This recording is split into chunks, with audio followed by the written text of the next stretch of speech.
Hello, everyone. Good afternoon, and welcome to our second webinar of our series from the New Food Conference.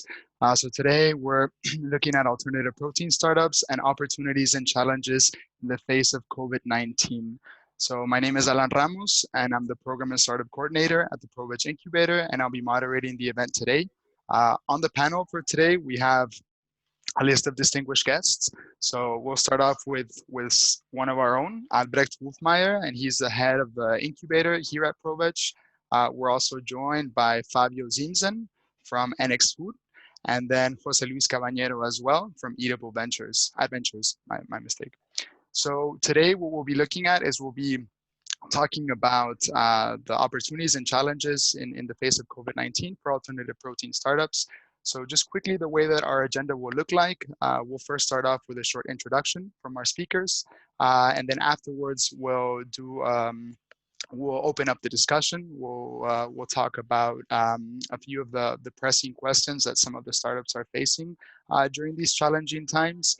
We'll have a discussion with them, and then afterwards we'll have an open Q&A session that is available for the audience. So there is a Q&A box that is available for all participants throughout the webinar. So as questions come up or as comments come up, feel free to add them into the chat box. And then the last 15 minutes of the webinar will be reserved for these questions. And then finally, we'll end the event. So as I mentioned, this series is part of the New Food Conference series. What I just like to mention briefly that the New Food Conference is a unique industry-oriented event that aims to accelerate and empower innovative food technologies by bringing together key stakeholders. It is Europe's first and biggest conference on alternative protein solutions, and the participants will meet leading experts, have access to valuable networks, try products on site, and get the latest on cutting-edge novel food innovation. Unfortunately, because of the present situation, we weren't able to go through with the conference this year, but I'd like to kindly remind all of you guys, or all of the attendees, that the conference will take place on April 28th and 29th in Berlin, Germany in 2021. So just keep an eye out for that. So without further ado, I'll open it up to our speakers just so they can give a brief introduction about themselves. So if we can start with Jose Luis, tell us a little bit about your work and specifically what your incubator and project is focused on. Yeah, thanks for having us. EDouble Adventures is an acceleration hub. We started our operations in 2015 and we made 5 years last week. So we are very proud of these past activities. We are active across Europe and Latin America, and we have 3 legs as part of our ecosystem. One is a large pool of startups and entrepreneurs that connect with us through our multiple channels. We are reaching 35,000 founders and entrepreneurs, specifically in the food industry across the globe. We have the incubation and acceleration activities. We run incubation programs for some corporations, our own acceleration programs, and we are also active with a number of corps in Europe and Latam, helping them to connect with the startups and find the right emerging companies to fulfill their development needs. Great, thank you very much for that intro, Jose. Next, we'll move on to Fabio. Yeah, thank you very much for the invitation to being part of the New Food Conference this year. Yeah, we are NX Food. The NX Food stands for Next Generation Food, and we are the innovation hub of Metro. So Metro is one of the biggest wholesaler and cash and carry and food service delivery business. And what we are doing as NX Food is, as an innovation hub, we are connecting stakeholders in the whole field of what is under the umbrella of next generation food. So food solutions, new food products, and everything that's connected to these topics along the whole supply chain. And what we are doing is we are not only working for Metro, we are also working with other corporates to really find the best way on how to get access to this new innovation field and to find ways and strategies to address the market in the next couple of years. And this is what we are doing. We're working a lot with startups, helping them in their go-to-market strategy, Of course, we are using the strategic assets of Metro for this. So that means a huge network in the hospitality business, because we think that the best way to go to market is also via chefs and culinary advisors. This is something that we have learned in the past. But also besides this, we have identified many ways on how to collaborate and how to really bring startups from an early stage to a scale-up phase. And there we are not only working with strategic partners who want to find out how they can leverage their assets into the game, but also with investors and other vehicles such as accelerators and incubators. And this is how we are operating in this field. We have also a huge network of multiplicators in this field, where we see how we can get the best out of it by having very much inclusive work streams going on. And this is how we are interacting with the whole field of food innovation. Thank you very much. Wonderful, Fabio. Thank you very much for that. And then last but not least, Albrecht. Thanks, Alan. Yeah, I'm head of the ProVeg Incubator, which is an initiative that was started around 2 years ago by ProVeg International. We are the first program of this kind focusing solely on plant-based and cultivated alternatives. So we are looking for and working with mission-driven startups that want to change the food system and switching it from an animal-based protein focus to non-animal ingredients and innovations and products. We started this in the fall of 2018 with the first cohort of startups, and we just finished the 4th cohort, so we're running 2 batches per year. We have worked with 40 startups from 20 countries, so it's very international. It's been very international from the beginning, of course. Some startups from Germany, from all over Europe, but also from Asia, Australia, and even places like Chile. So it is a very international focus, and we like that because it's very diverse. We don't focus on just one stage or one kind of startup. We mix early stage startups, more mature startups, cell-based companies, ingredients companies, and CPG companies, which is challenging, but also very fruitful when we bring them together and we can help them working together and learning from each other and learning from us and learning from our partners. So we run 2 cohorts per year. Usually it's an on and off site scheme, meaning that founders come to Berlin and they stay with us for a week or 2, and we work intensively, and then they can work remotely again. And so this goes on and off like this for 3 months. Yes, in these times of Corona, of course, for the first time we did a fully virtual program, which was also a very interesting and very gratifying experience. So it works this way as well, and it can be even more international this way because you can include people from all over the world as speakers and then as mentors as well. So what we offer to startups is a workshop program, a fireside chat series that helps them to connect with industry people, with our mentors, with other founders, retailers and investors, but also one-on-one mentoring from the team and from experts we match with the startups. And speaking of matching, this is the biggest asset that we can offer is our vast network of experts. So it's about matchmaking, it's about the network.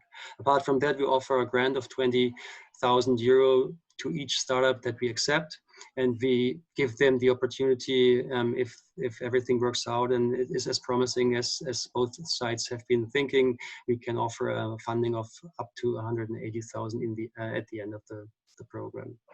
We will onboard the next cohort in October. And hopefully this will be then again an online and offline experience for everybody involved. Thank you. Great, thank you, Albert. And thank you all for the introductions. I think it's very clear that all 3 of our speakers have extensive experience with startups, and especially now working with them closely. they're able to assess, how the situation has been affecting them. So without further ado, I think we can just jump into some of these questions. So I'll open up the first one to the panel. So obviously, the corona crisis has forced many companies to adapt quickly and radically new circumstances. In your experience, how have you seen startups not only manage the crisis, but use the opportunity to adjust their strategies during the situation? So what I've seen is that there was a huge shift for companies to a direct-to-consumer market. So many of the startups used their online channels to really interact with the community, to build partnerships with influencers, with multiplicators, etc., to really get the traction to their customer bases, etc. So the direct-to-consumer market was something that I would say was really going up in the whole corona crisis part. For those companies who were not at that time in the retail stores, they had some difficulties because the challenges in the whole supply chain management for retailers was quite difficult at the beginning of the crisis. And so the category managers and buyers of the organizations had to make sure that all the products are in the store. In Germany, we faced the Hamsterkäufe and process like this. So there was a huge, how do I say, crisis handling in the retailers. And so it was necessary for many startups to really find new ways to get customer access and to be more creative. There were some cooperations between startups. They offered boxes to their consumers. There was some media partnerships. There was, as I said, a lot of direct to consumer interaction.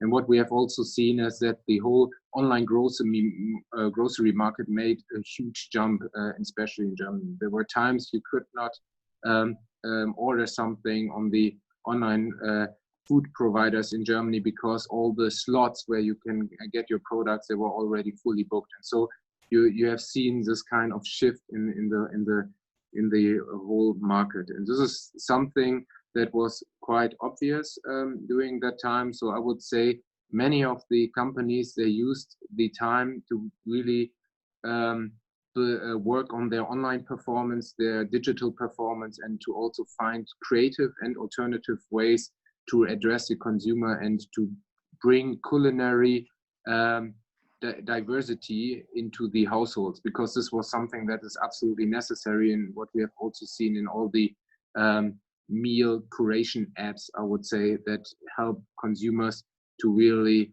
cook and to get access to food in a new way. Great. Jose Luis, would you happen to have any insights on this? Yeah. So for me, the most important element is that the go-to-market strategy for all these startups has been destroyed in two areas. One is the traditional retail channels were in many cases non-existent. So normally CPG startups rely on Oreca for reaching first to consumers and start creating a brand. So that market has disappeared in many countries for months and is not even recovering right now. The other one is consumers has turned to traditional brands. And this has even affected the private label brands from the distributors. So even if you are in the grocery lineup, people and the customers will be selecting traditional brands versus most innovative products or more newer products to market. So that's huge, and that is what made all these startups flexible enough to change to online models, to react very quickly and start putting more pressure into the direct to consumer channels, as Fabio was mentioning. Something that happened is that Instagram has played an incredible role. We always say that Instagram is the storefront for anything new in the food market. It's the most active area within Instagram, food and associated services. So a startup has been taking advantage of this area. These channels have not been able to providing the same level of revenue they had in the beginning. So there is an implication that is, and I'm very sure we will speak about it later, that those companies have economic trouble. The startups that are emerging, they are selling and they rely on their sales, they are struggling. So they had to go to the financial markets and look for either investors or loans or whatever. The startups that were well funded basically shut down, kept quiet, and right now they are starting to go back to market and retaking their initiative. I have also seen a lot of startups addressing new markets, and markets that 6 months ago were like non-important for them, they are going for them like crazy, and some of them are actually progressing and doing it very well and pivoting to these new market segments. So there is a big turmoil, and the turmoil has benefits, has something that is good, is you feel the need to do something different and to look for revenue somewhere else and look for your customers somewhere else. And there is a bad side, that is that your strategies, your plans, basically from one day to the other doesn't exist. You need to do something different. Yeah, I agree that there is not just one story. Different startups were impacted differently on different level, depending on their strategy, on their business model, on their go-to-market strategy. As Fabio mentioned and Jose as well, the early stage startups that were not yet in retail and that were maybe relying on food service to make their first launches and to gather data and feedback and to just start their expansion, they were in trouble. And I'm more optimistic now than in the first weeks and months of the crisis, that actually this adaptation went for most of them quite well. Also on the so yeah, they got more creative, and if you're more creative, everything slowed down, so you cannot expand as quickly, and maybe you even have to think about new markets, and definitely D2C, different channels, e-commerce, or online shops, and so on was just a logical and absolutely mandatory thing to focus on, without having food service, out of home market, and retail very reluctant to take in new products with premium products, especially expensive plant-based and other products. So for them, that was a hard time, but they could now learn. It was a learning experience for most of them. And if they slow down, cut down on fixed costs, kept a bit quiet, as you said, Jose, but also exploring new ways of approaching and thinking about the strategy. For most of them, for many of them, it went well. We heard about a couple of cases that didn't make it, but most of them are actually still there, and they are optimistic and doing quite well. Even from the funding side, we can talk about this a little bit later. It seemed like valuations would go down fast, and that investors would be very reluctant. But we've heard from many companies, small and big. For the bigger ones, not that surprising, but for the smaller ones that we talk to, that's actually great that they could still raise their rounds as planned, or at least with only some delay and some cuts here and there, maybe. Yeah. Great, thank you for the insights. And it seems that everybody mentioned that go-to-market strategies for startups were affected.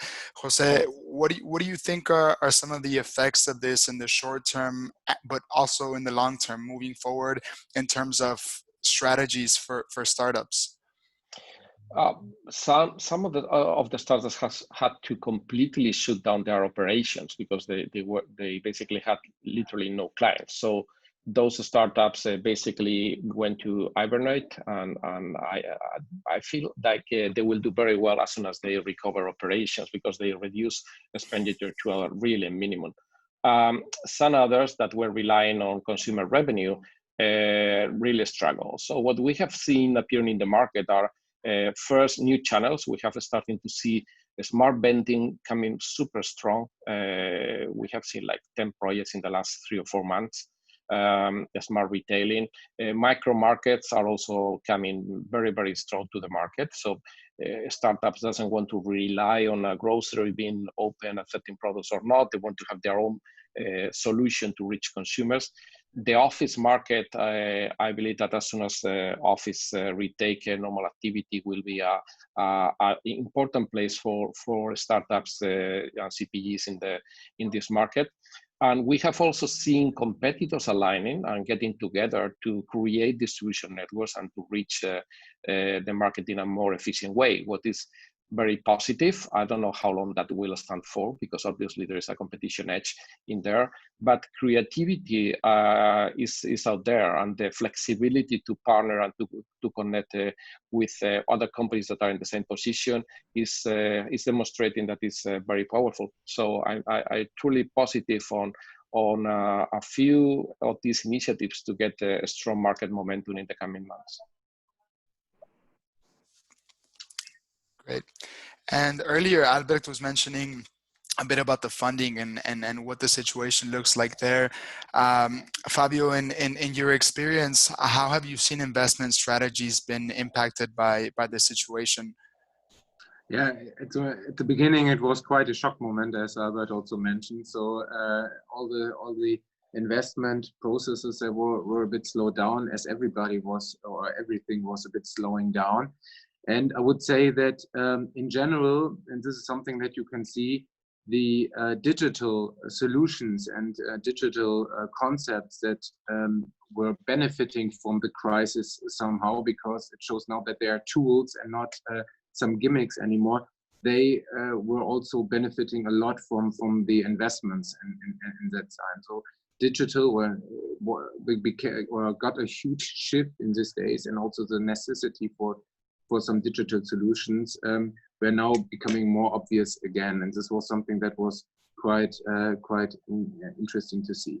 The other thing is that, and this is just what we have seen also with the new investment of Ankerkraut, that the whole spices area was also in everything that's near food or closed or in the dry food segment. So products that are perfect for the dry direct to consumer market, they also were benefiting a lot from this crisis, because this is what I just mentioned. The culinary diversity came back into the kitchen and was absolutely necessary. So figuring new ways to cook or looking into new areas, etc. So I had also a call with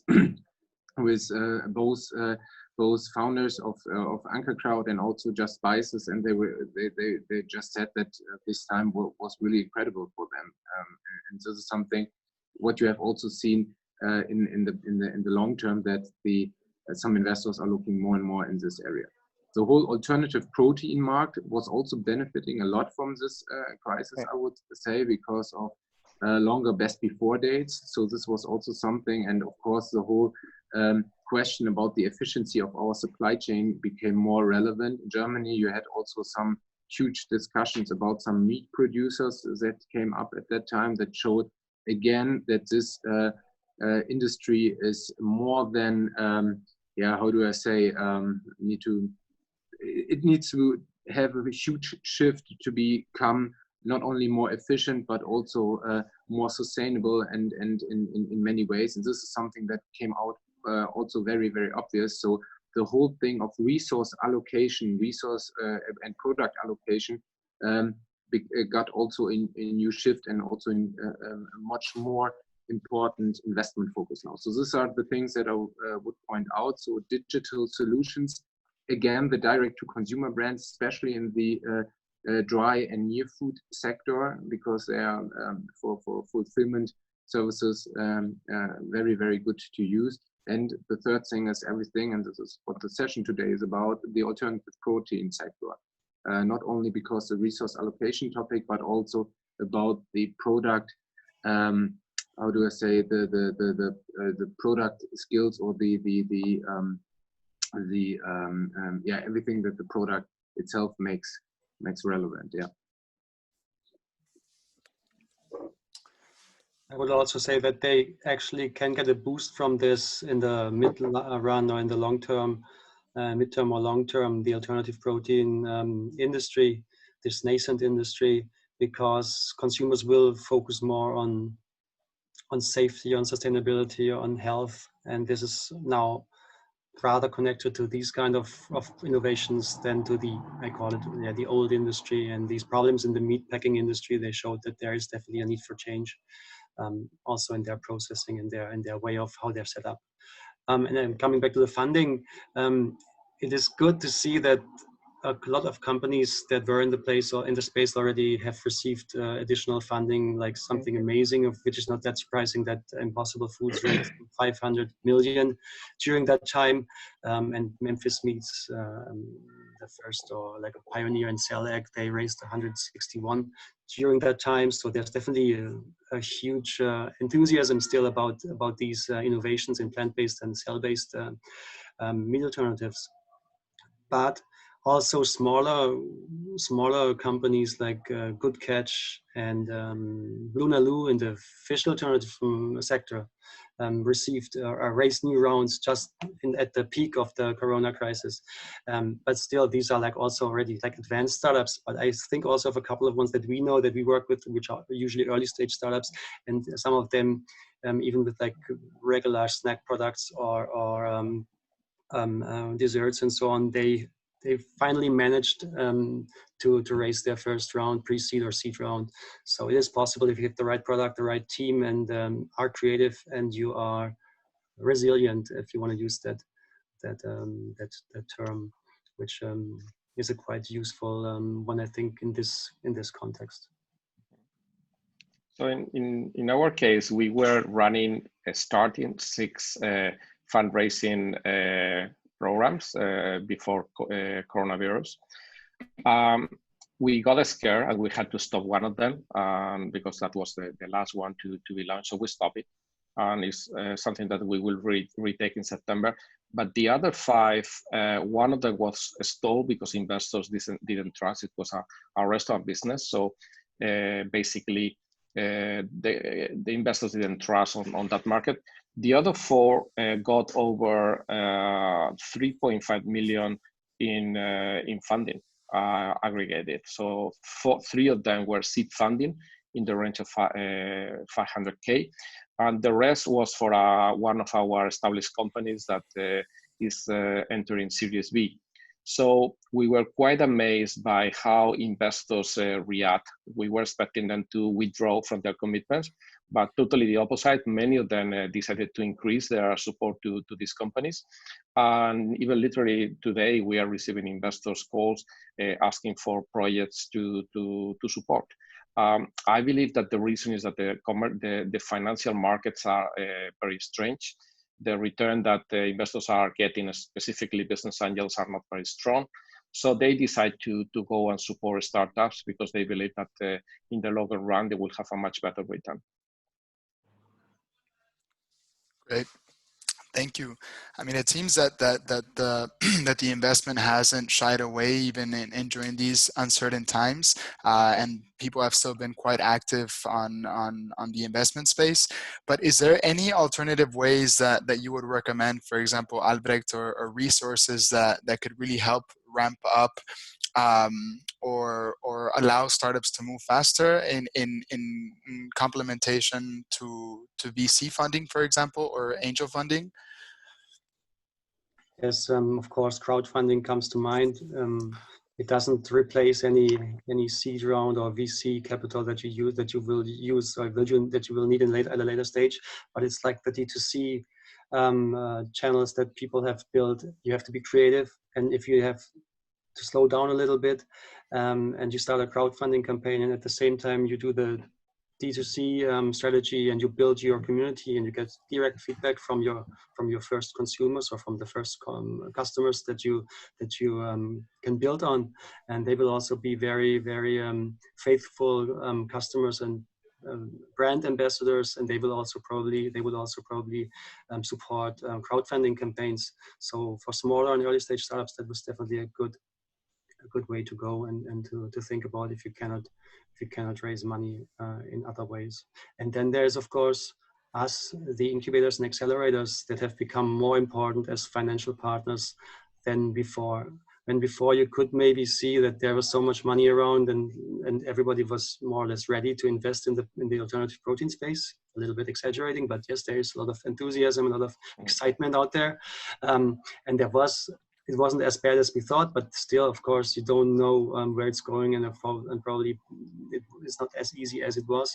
So if you join an incubator or accelerator program and you get a decent funding option from them, this makes a lot of sense for many startups to think about these options now and to work closely apart, because this is, as you would say, smart money. It comes with all the benefits from such a program that Fabio and Jose are also offering, the network and the contacts and the mentoring and so on. That is priceless, actually. So definitely an interesting time for us as well, because you have a different you play a different role, and for some startups this is the first place to go when it comes to funding. I must say that I agree with you, Albrecht. But on the other hand, the whole topic with crowdfunding, I see at this days a bit critical, to be honest, because there was a certain inflation, I would say, in the whole field of crowdfunding. In the past, you had the big opportunity to activate a community and to get a lot of reach, and everybody was communicating, etc. And you had some network effects, which also took care that you get a level of investment there. But nowadays, the crowd investment side is something that, where I say the program you offer and everything that you put together there is much more convenient for a startup than being the one who are to push on your own the whole crowdfunding topic. And in the past, there are not so many startups which I've seen. I mean, back then in the past, in the time of Kickstarter, etc., when it just started, this was the first generation, I would say. But nowadays, I see it really a bit more critical, because the startup itself needs to activate the community, needs to build up reach, etc. And there are so many companies, because there's a very little entry barrier into this whole field. And so I see, if you choose a really good accelerator and incubator, you can really benefit a lot from the network effects of mentors and everything that's connected to this. That is, I would say, more beneficial than the whole crowd investment dynamics that were in the past and are nowadays. This is how I see this sector at the moment. Definitely, you have to invest a lot of, just to add to this, a lot of time and creativity to have a successful, to plan a successful crowdfunding campaign. It's not like it's not easy to raise money that way. So it's the hard way, and it used to be easier, and you're right. Most startups don't think of how hard it is, and so it's not worth for them probably doing that. But in some cases, I think this was the right time to rethink and have another look at crowdfunding. Not for everybody, but for some cases in the alternative protein space, this could be the right way still for additional funding. So I agree that crowdfunding, it can be very difficult for the majority of the companies, and you really need to plan very well your campaigns and have a large customer base and a large fan base in order to make it successful. We are very involved in the corporate world, so I will add to this discussion the corporates. Many corporates, because of this COVID pandemic, has realized that they need new skills. They need to learn from startups and small companies, and they're launching very, very attractive programs. And in many cases, they have economic support, distribution, and it can be really smart money coming to emerging startup. We are super fan of this approach. And as Fabio was mentioning, for us in the acceleration environment, we receive calls from venture capitals, corps, every single day. So whenever you speak with a new startup, you immediately start positioning who can be the right partners, who can be the best channels to get them speeding up into market. So coming to companies like ProVeg, NX Foods, or EDouble, for me is a very good step, at least to assess the market and assess the potential that this startup may have in the market. That's a very good initial step. Great. Well, I think that that lends very well to the next question, because the next question would be, as incubators and accelerators, where do you see the biggest white spaces and opportunities for the startups that you'd like to work with at the moment? So I can say, and this is not so much it's related to the topic, but I say everything that's in the alternative food universe. So for me, it's a huge movement, and I'm not just talking about alternative proteins. I'm also talking about alternative drinks. I'm also talking about alternative snacks. Everything that's a better version of the origin, with the same taste, the same texture, the same quality. These are the white spaces. You just have to imagine yourself a supermarket with all the assortments that you have, with everything in there, and all the good running products, with high sugar, with high other ingredients, with a lot of how do I say, additives, etc.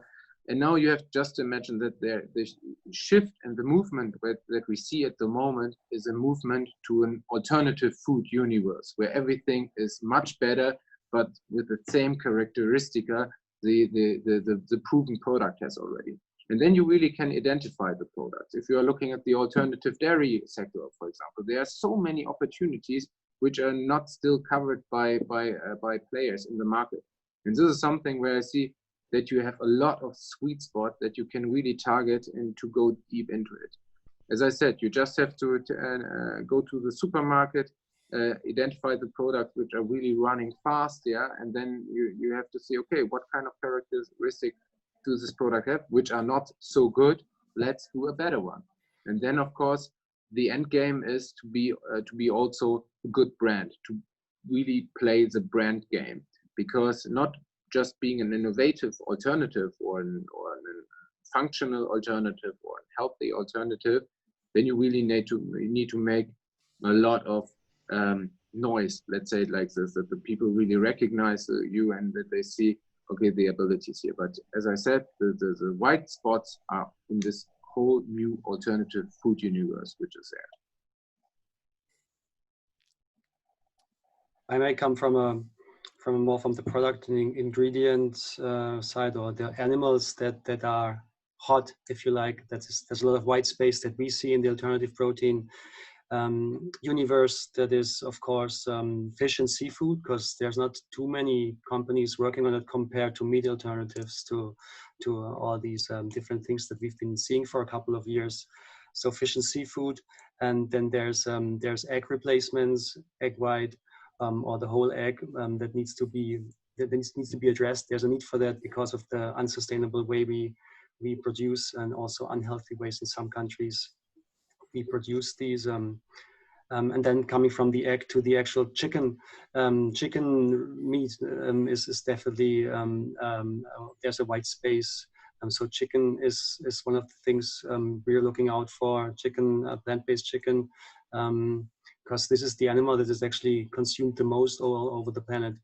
They say, like the World Economic Forum and the FAO, they say that there's around 19 billion chicken on this planet at any given moment. So they outnumber humans by a lot, and also cows and pigs and so on. So it's a huge market, and there's a huge white space of good replacements, of better versions, even of the plant-based stuff that you may have. So everything that is chicken, seafood, or egg in the plant-based, and in the future also in the cultivated industry is definitely super interesting for us to look at, and we're excited about. And as for categories, we just did this consumer survey, our colleagues from the food industry and retail team, and they found out that from the categories and from the products that that consumers want in Europe, in several countries, Germany, UK, and so on, is cheese alternatives. Plant-based cheese alternatives are still not there. The quality is not as good as, the taste is not as good as people expect. Then there's baked goods as well, baked goods that are plant-based. There's also a need for that. And then there's snacks and sweets, desserts, all kinds of these things that there's still there's a lot of white space that startups can fill.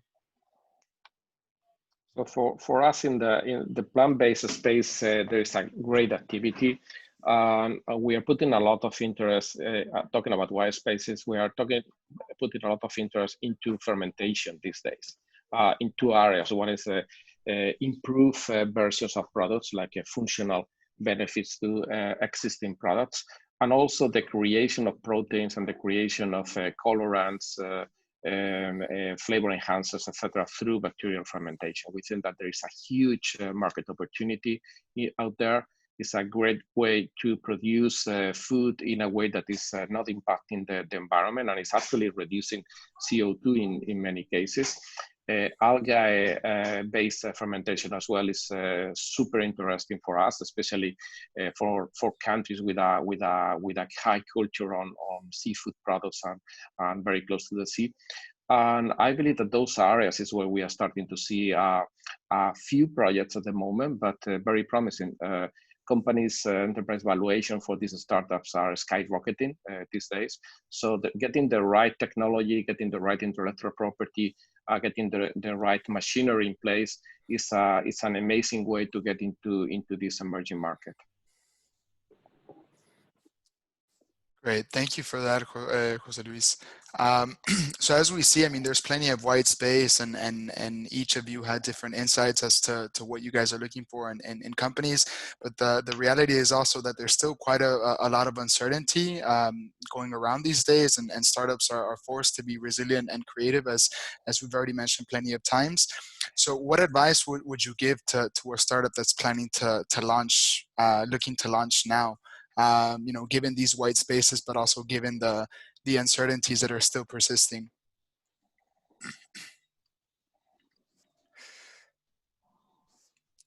My advice will be to build up a distribution fast and quickly. For me, the single most important element that the startup in this space needs is to build distribution before the large corporation can build a product. So they need to be having the right product, having, as Fabio was mentioning, a nice brand, a perfectly fit product to their consumers, and then build up distribution as fast as they can, and definitively much faster than any larger company can build up a similar product. Yeah, and the brand topic, as I said, is a very huge one. There are new opportunities, for example, in media for equity with influencers, and this is something that I'm pretty much looking into. If you see that Jay-Z and Oprah Winfrey have invested into Oatly, or Snoop Dogg is looking into food steers, etc. So there's also a lot of movement there that some testimonials are getting on board from some products and using their reach to really help the product build a big brand. This is what I would say a new media for equity dynamic that I see in the market. The second thing that I would say, be creative in your distribution ways and use as much distribution possibilities as possible at the beginning, just to see what is the right way to your go-to-market strategy. So validate it. I would not say that you do some kind of shotgun distribution strategy, because this doesn't make any sense, but you have really to validate where's your customer target group, because the whole consumer behavior has changed a lot, and you can really use some new ways to identify where the sweet spot are to bring your product into the market. And as the food service segment is now again moving up or coming back, as I said at the beginning, the hospitality sector offers a lot of beautiful opportunities for companies and for startups to really build a brand, to get the right partners on board, to build long-term relationship here, and also to identify what is the right price point for my product, and also to identify the right use cases for your product. And then if you have identified these, then you should really enter into the market. I've always seen one product, or I've seen one product. This is a small story just to show how important it is to really identify the right product or go-to-market strategy at the beginning. A couple of years ago, a startup approached me that is offering ice or frozen baby food, and they said, hey, we want to go into the retail sector, etc. And I said, yeah, but to build this product, you have to be in the German druggery stores, because this is where the mothers buy the products for their children, and they don't have refrigerators in the store. So it's very, very difficult. And in the classic retail stores, they don't see your product in the refrigerator. So it's also difficult for the consumers to identify your product in the refrigerators, because they will not look for it at the refrigerators. And this is what I mean by look into the customer journey and where the sweet spot is, where your product should be. And this is something that I can really, really underline here in the segment. Yeah, to add to the things you said, Jose and Fabio, just from the opportunities that we see. I mean, it hasn't changed that much. That brand and taste still matter so much. You have to focus. If you have a CPG product and you want to sell and introduce a new product, it has to be really good, and it has to have a good brand, and it has to taste very good. If you think about, and then it has to be really scalable in that way that you can go fast, as Jose mentioned. As for ingredients, or rather like long-term innovations that could be B2B as well, or used as a B2B innovation, you would look as usual on the IP and the technology. And as Jose mentioned, fermentation, these things have just stayed as exciting as they were before Corona. Precision fermentation and cellular agriculture are just, they were not affected, of course, because they're not on the market yet, but those companies have raised so much money during the last couple of months. If you think of Perfect Day, they just raised 300 million. These numbers make you feel dizzy. What's possible in the US for their, then they don't even have any products yet, and it's not clear if they are doing ice cream or dairy proteins. So this is really exciting. If it's something like this, there's still not enough companies doing that, and so there's a lot of white space for them to jump on these technologies and create something defensible and something protectable that will change the industry from within. So that's really exciting. Great. And then just Fabio, you were mentioning some of the companies that you were working with or that you saw adapt during COVID. But is there maybe an example that more of you guys have of a startup that comes to your mind that adapted to the new circumstances in a particularly outstanding way, and maybe something that other startups can learn from? Any startup that you've worked with that comes to mind?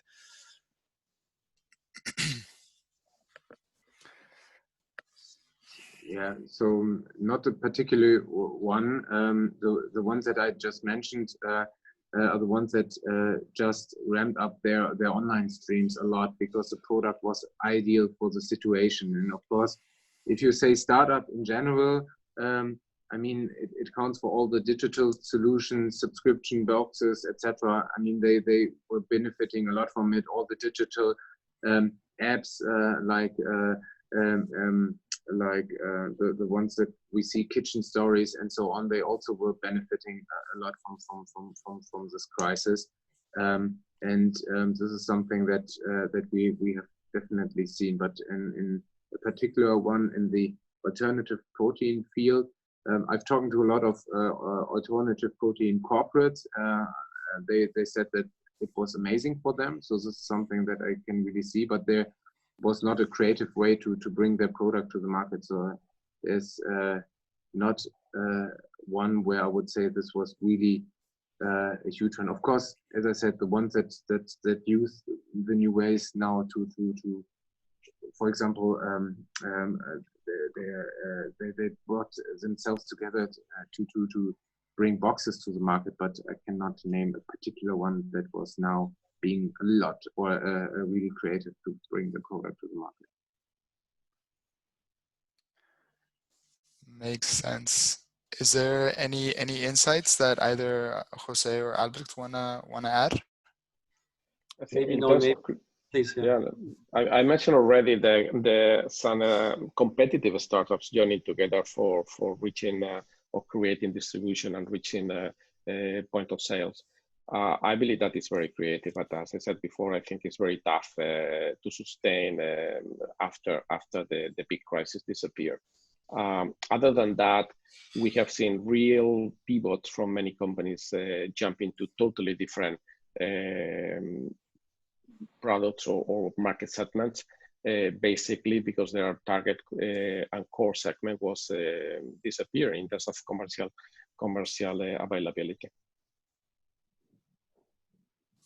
Without mentioning any names, I would say that some of them have changed, like Jose mentioned as well, that they have even changed on geography, that they think about new continents or new markets they could approach, because the US is now very different from what it used to be as the maybe main market that you have been targeting. When it comes to creativity and outstanding examples, apart from funny things like that Snoop Dogg and these people and Paris Hilton are now interested in plant-based fish alternatives and so on. I think what was quite creative, I'm not sure if this is purely related to COVID-19, but it fits in this storytelling, that now our friends from Evo Foods from India, they have raised interest in a significant amount of money from different investors in the US. And they were also supported by the founder of Shiok Meats. So startup founders help startup founders now to do the next step. And maybe this was the crucial step for them at this point in time to get the traction that others investors would say, this is right. I'm not sure if this was just a coincidence or sign of the times, but it's interesting that this happens. That makes sense. So thank you all for the insights and a great discussion. Now we're gonna turn it over to some of the questions that we have here in the chat. So the first question that we have is actually for you, Jose Luis. So it says, in your experience, is there an increase in interest from investors in novel food startups? And is there an increase in available capital, or the opposite? Are investors more careful? Well, I believe that there is more capital, especially for alternative proteins. The number of venture capitals and what they call micro funds, very, very small funds that are appearing is enormous. There's not a week that you don't see a couple of new venture funds in this space. So there is more capital. And I believe that investors are realizing, and this is mostly due to the pandemic, that food is fundamental in the society, and guaranteeing access to high quality nutritious foods is a very good business. And giving nurturing billions of people in the future is also a very good business. So we are super positive that more money is going to be coming, and more money is going to be appearing in this market, either in the form of venture capitals, incubators, accelerators, and business angels wanting to collaborate in propelling the future of food.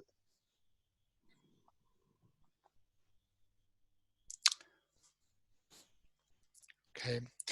Then we have, thank you, Jose Luis.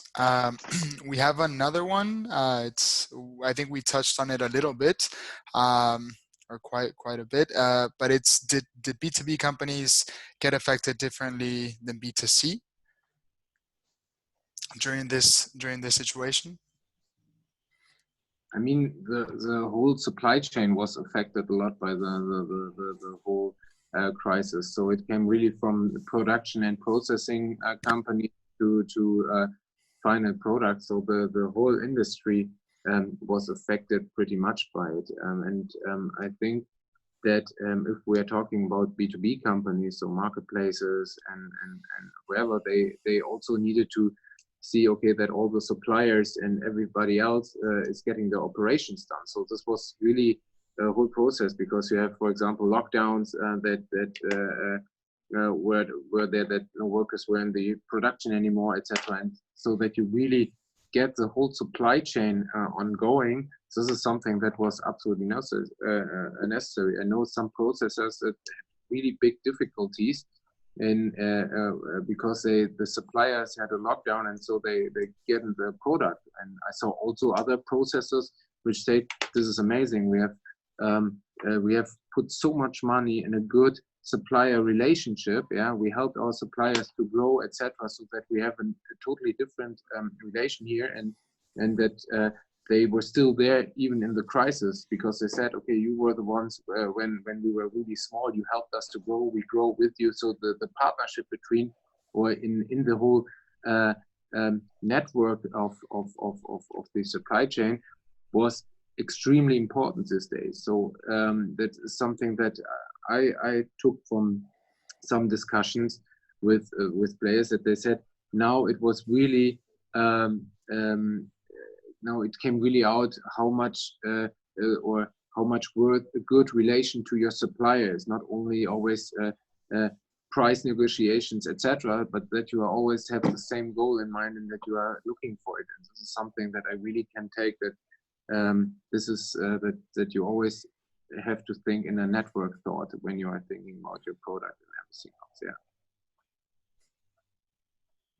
Yeah, I agree. Of course, sometimes supply chains were just stopped, so you could really see that this was a global lockdown and a global crisis. If you could just not get you could get in touch or get what you wanted from Asia or from wherever you were sourcing things, but it affected also startups that we work with that could not send out their samples to companies, say in the US, when they're based somewhere else.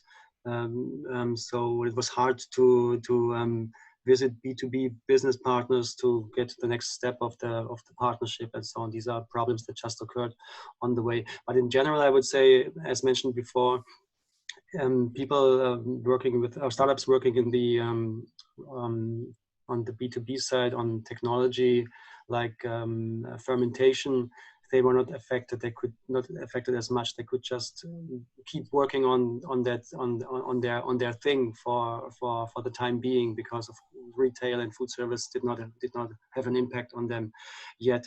And we can see from Perfect Day, as I mentioned, that they raised so much money, but also from another couple of companies that we work with that use fermentation, that they could stick to the plan, which is great. So B2B was affected in some ways, but of course not any much as hard as B2C.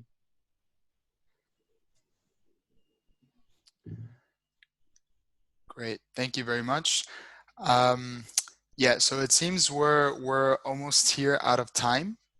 So thank you all for the questions that you submitted into the chat, but then also thank you to the panelists for all the insights and all the fruitful discussions. So for all of you who were tuning in, this recording will be available over the next few days. So the people who signed up for the event then will get the link so that they can access it in a few days. And for everybody who tuned in, we remind you that this series continues next week on a webinar